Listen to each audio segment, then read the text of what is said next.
when I come in the arena.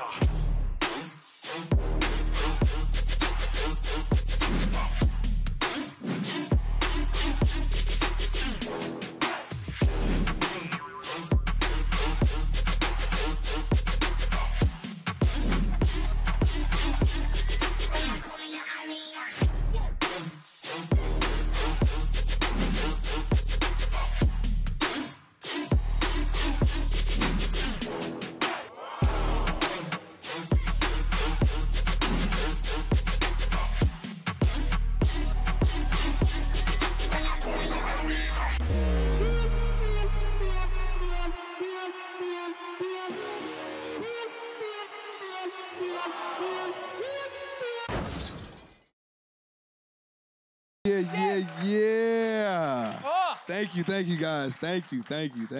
Welcome. Congratulations, man, on the launch of the app. That's huge. It's very exciting. We're going to talk all about it in a second.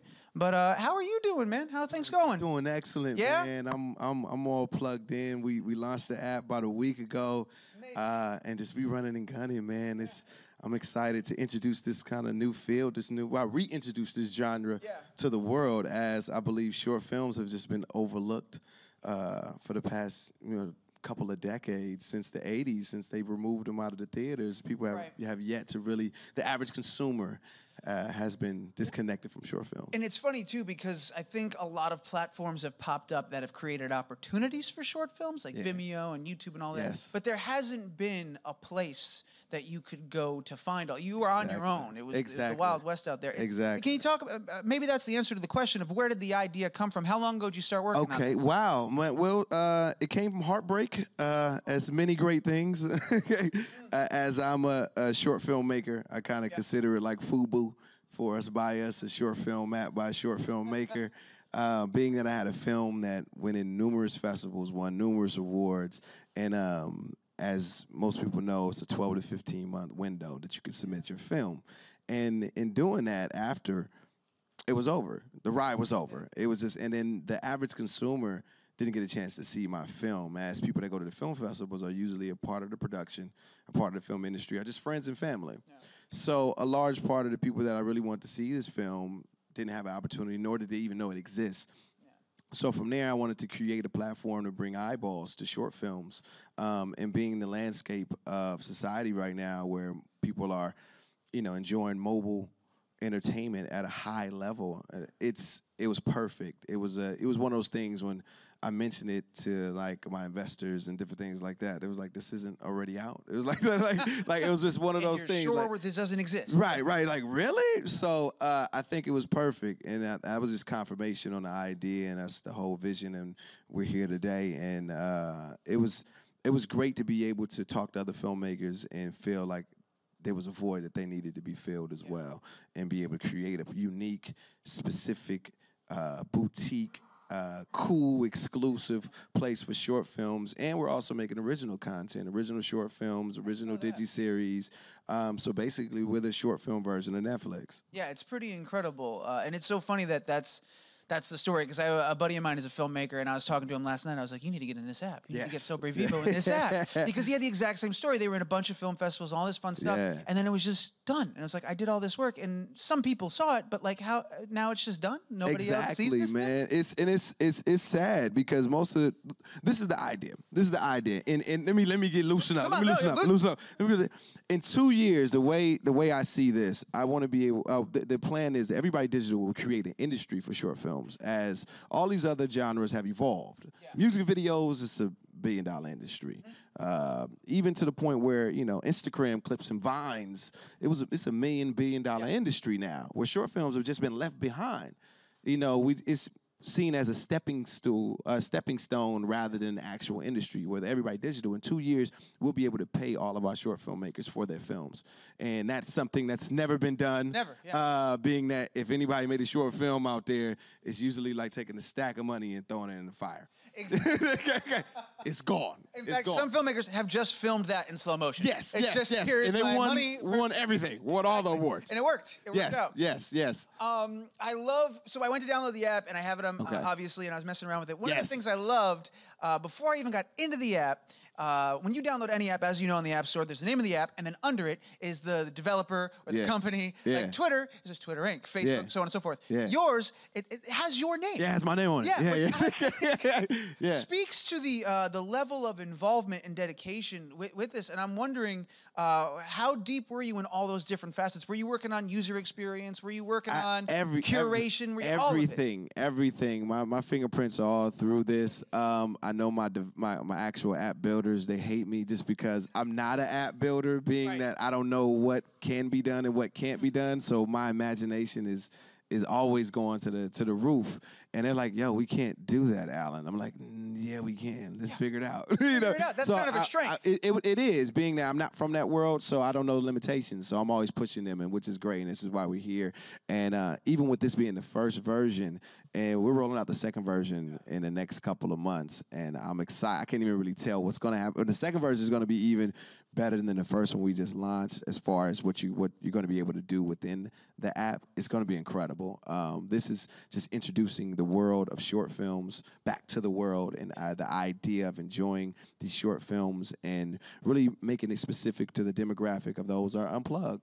You know, that don't watch scheduled television, that watch live. Everything is, digital, and this is what the world that I want to create, with short films being at the top of the list as far as something that you want to enjoy.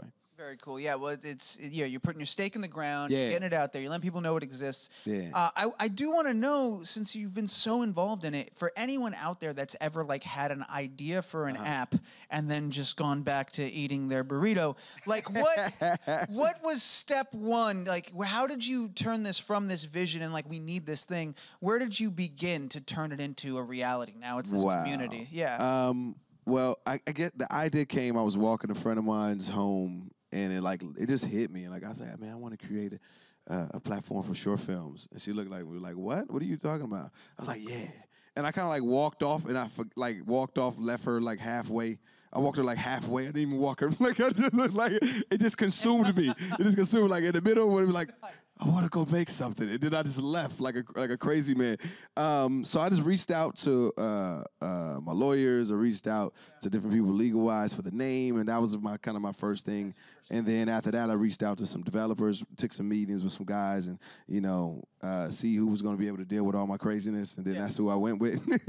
And then just plugged away. This has been in the process for the past 2 years, developing this app, and it's just doing it, guys. Anybody that's out there that want to do an app, just team up with some people that are great developers that can listen, that understand you, and then go from there, man. And then it is a lot of money. I've been spending a lot of money. Spend a lot of money. Another way to burn that pile of money. Yeah, another way to burn a pile of money. Yeah, so. You should keep them warm. Yeah, yeah. But we're creating something special, and it's for everybody. It's for everybody. Let me ask you, to that end, let's say, okay, so my buddy, filmmaker, I told him last night, I was like, you gotta get your film in this thing. He was like, how? And I was like, I'm still doing my research. Hang on, let me figure that out. Yeah. So how does a filmmaker, how do they get to you? How do they cut through the noise? How do they get their film in front of you and say, this belongs here? Well, it's easy. Everybody can just go to everybodydigital.com, and you can fill out an online application there. We are curating these films, meaning that not everyone is accepted. It has to be. We want to showcase short films in its best light, being that we want the creme de la creme, and we want to, like I said, introduce short films to the masses, being that people haven't seen them in forever. I've talked to several people, and then they're like, what's a film festival? And I'm like, really? And then I'm like, I've been in the business for over 15 years now, so I know. But some people are just oblivious to that whole world. And I think it's perfect, being that short form media is very, very popular right now, and it's something that people consume on their mobile devices. And short films are the grandfather to all of these, Instagram videos and all of these short form concepts. So I think it's perfect. It's perfect timing. It's perfect fit for everybody's time, as our categories are 1 minute, 5 minute, 10 minute, 20 minute categories. So it's for people on the go. I know you're historically a very busy individual. Are you watching some of those films during the curation process? Yeah. Did you in the beginning? Are you doing a little bit less? I do. I try my best to watch as many films as possible. As we've been teaming up with some incredible film festivals. We just teamed up with NBC and an NBC Short Film Fest. I'm out here now for the New York Latino Festival as well. So we're teaming up with a lot of film festivals where I go to the actual film festival and enjoy the films, and then the winners are distributed That's on smart because there's like a level of curation built into that partnership. Exactly. So you know you're going to see some great stuff to begin with, and now you're finding like the best of the best. Yes. Yeah. And that's the idea. I want to showcase this is for a genre. This app isn't just for my personal benefit. It's for a genre. All of the short filmmakers that have been heartbroken, that have just, been in this rut where they feel like I'm not appreciated. Yeah. I want to bring an appreciation to short films that have never been done. And, everybody's favorite actor or producer or director at some point did a short film that is just probably sitting on their computer somewhere.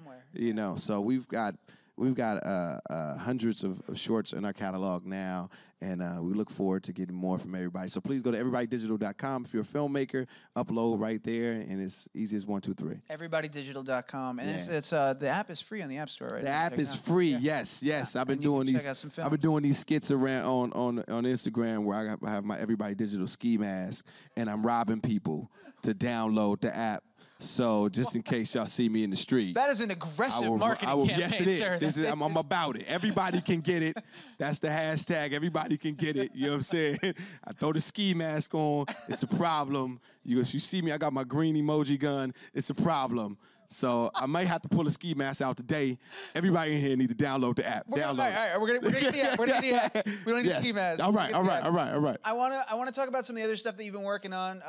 Before and as we transition into that, one of the first things I do want to ask you about, though, as someone who has developed this reputation as one of the busiest dudes in Hollywood, making your own short films, releasing and developing this app. You're on Blackish. You're writing for Survivor's Remorse. You're on all these different shows. You're in all these different movies. Yeah. Talk to me about time management, dude. Yeah. How do you process and do you compartmentalize all these different priorities and projects, and how do you maintain sanity throughout all of this creative output? You know what? I was in an interview yesterday, and I was like, well, I'm like a fish, being that if I'm not moving, I'm dying. Like I have to move, and they gave me they call me they call me a shark. I'm the shark mogul now. That was a nickname they gave me. I'm a shark mogul now. But yeah, that's me. That's just my makeup, where I can't. As a kid, my mom had this slogan, basically, if you're not doing nothing, you get in trouble. So basically she had me doing everything. Like I've been groomed for this throughout my entire life, from playing basketball, being a Boy Scout, dancing, salsa dancing, rifle art, like everything. I was doing 1,000 things at once at all times. So as an adult, it works out, being that, as an actor, as a writer, as a producer, as a director, as an app developer, I keep my sanity by doing 1,000 things. Where if I was sitting still, I would lose my mind. My balance would be off. It's pretty cool. We had Jeff Garland here not too long ago.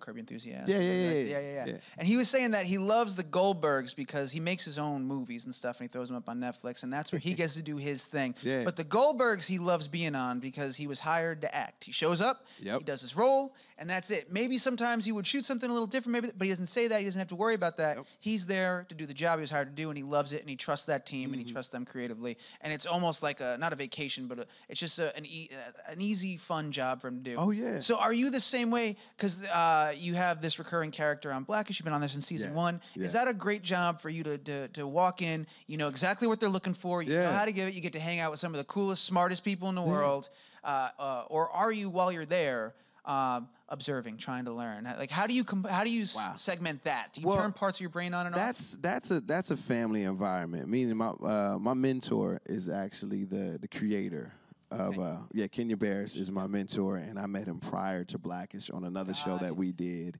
And he's, I talk about all the time. He probably gets tired of me talking about him, as far as him being the inspiration of me being a writer and even just an app developer. It all stems from his inspiration, being that I didn't know any black writers before then. My mentor before then was Michael Caine, which is a 65-year-old white man.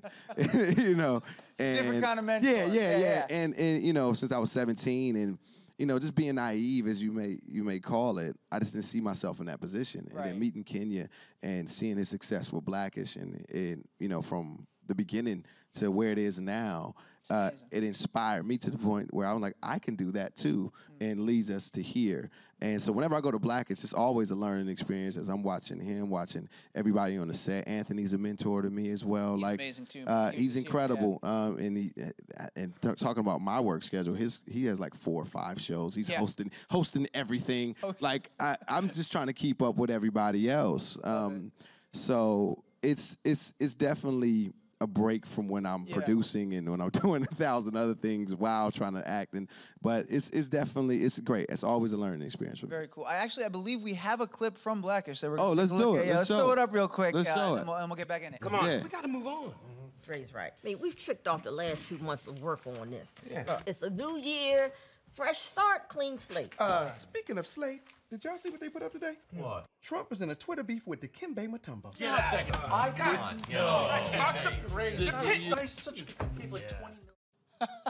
was amazing. On Right? A little bit Tuesday. of noise, right? That was, Yes. That was I believe that was from Lemons, right? Yes, that was from, that was from Lemons. Amazing episode.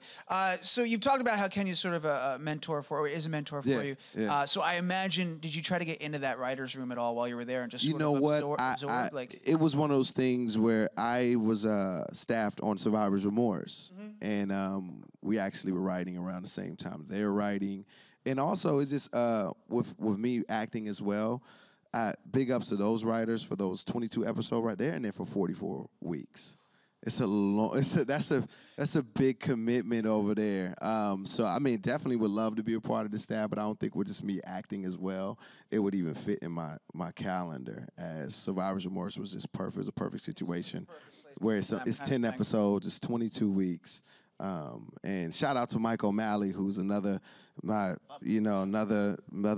of mine, and just a great person, and just one of my biggest champions in this business. He's an incredible writer, incredible showrunner, and he's the person that gave me the opportunity to be a professional writer for the first time. And that's why I owe him at least first or second born or something like that. how'd you come to meet Mike O'Malley? I was on the shows in season 2, and our chemistry just were great. Like he was just throwing lines off camera, and we were just going back and forth, and we just had an incredible time on set. And I came back with the second episode, and we just gelled. And he discovered that I was a writer. Then he reached out and was like, "Hey, I think you'd be great for the room. Just your experience and just your point of view, as the show is about a young man who takes care of his family. That's my life." Yeah. So it was a great perspective that I added to the room that he felt was great, and I was in there, and he gave me the shot, man. Pretty cool. Yeah. We have to turn over to audience Q&A in just a second, but speaking of pretty cool things that you've done, you've got another show coming up with Tracy Morgan. Yeah. Oh my goodness. Can you tell us a little bit about this? It sounds amazing. I'm excited to check it out. It's dope, man. It's called The Last OG. Tracy's character has been in jail for 15 years, and he gets out and discovers a re-gentrified Brooklyn. And when he in that discovery finds out that his girlfriend before he got locked up was pregnant with twins, so he has 15-year-old kids, and she's now, which is the love of his life, which she's now married to a white guy. So it just sets up a lot of comedy with him. I play his little cousin Bobby, who was kind of like the idiot savant who always gives him all the right ideas at the bad timing, or bad ideas at the right time. Like it's just he's not the sharpest tool in the shed, but he's the funnest. So that's basically what's a day with Tracy Morgan like? I imagine having worked on like a set like Blackish with Anthony and them, like you've gotten used to dudes that are just naturally funny, just like inherently funny. They can't help it. But is Tracy another level? Like, are you able to get through a scene without breaking? Or Tracy is on. He'll another, hit you with a line. He's on another level. No, he's on another level. Tracy is always on. You don't never know if the camera's on or off with him, being that he's always on. He's so passionate about just life, being that through his accident, he just he's just re-energized about life, and his passion for the work is incredible. He energizes me. He puts the battery in my back. Like he's basically taking me under his wing and is grooming me as far as just following in his footsteps and just being a leader and being a star, man. He's getting this star on the Hollywood Walk of Fame. Is he? This month. So Oh my God, so that's amazing. definitely congratulations, Trace, man. Yes. I'll be there. I'm gonna be there. For That's that. incredible. Yeah. All right. Well, like I said, we're gonna turn it over to the audience. But Everybody Digital is free app. It's out there now. Yes. Blackish is on Tuesdays. Last Yes. OG is coming up. Yes. Let's go ahead and get some questions from the crowd here. I see the first one is right here. All right. Hey, so I was wondering, with working with the developers, was there any feature or anything that you wanted to add in that you weren't able to, or not yet? Yeah, it's several. It's a process. It's a process. Well, you definitely have to kind of what's the word I'm looking for? Come to a what's the word I'm looking for? Compromise. Yeah, you definitely have to compromise, being that time-wise, money-wise, just where technology is right now. You definitely have to compromise. And this first version is the best that we could do at the time. And like I said, in the next couple of months, we're coming out with a new version with better features, with more fluid movements. It's technology changes every day. Every second is something new. So we're definitely riding that wave. But in dealing with the developers, you're always going to have to compromise at some point, being whether it be money or time. In all the different projects that you work on, is that something you ever had to do on a professional level where like an opportunity presented itself, but you were already committed to like these three other things? So you had to either take away from some of this to make that happen, or just say that's not going to happen this time around? That's happening more and more now. Usually I'm able to make it all work. Yeah. Like that's why I'm on like 4 shows now.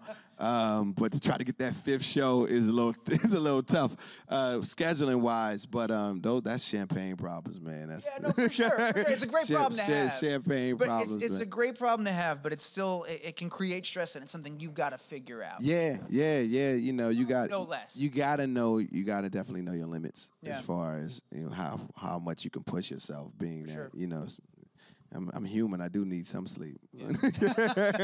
That's usually one of the questions is, when do you sleep? Yeah. We got a few more. Next question is right over here. Hi. So you said it was kind of a selective process to see which films get onto the app. I was wondering how you weed through them and what the criteria you look for in a short film is to be on there. Wow. Well, there's a number of things that I look out for. Production is one of the top. Visually, how does it? Is it beautiful? How does it look? Story, acting, sound. The sound is important. But then if it's funny, it's funny. Sometimes the production can be a little poor, but if it's funny, it's funny. It doesn't matter. So it all depends, man. Certain things, will outweigh the other. But at the end of the day, if it's good, it's good. And different things may say that.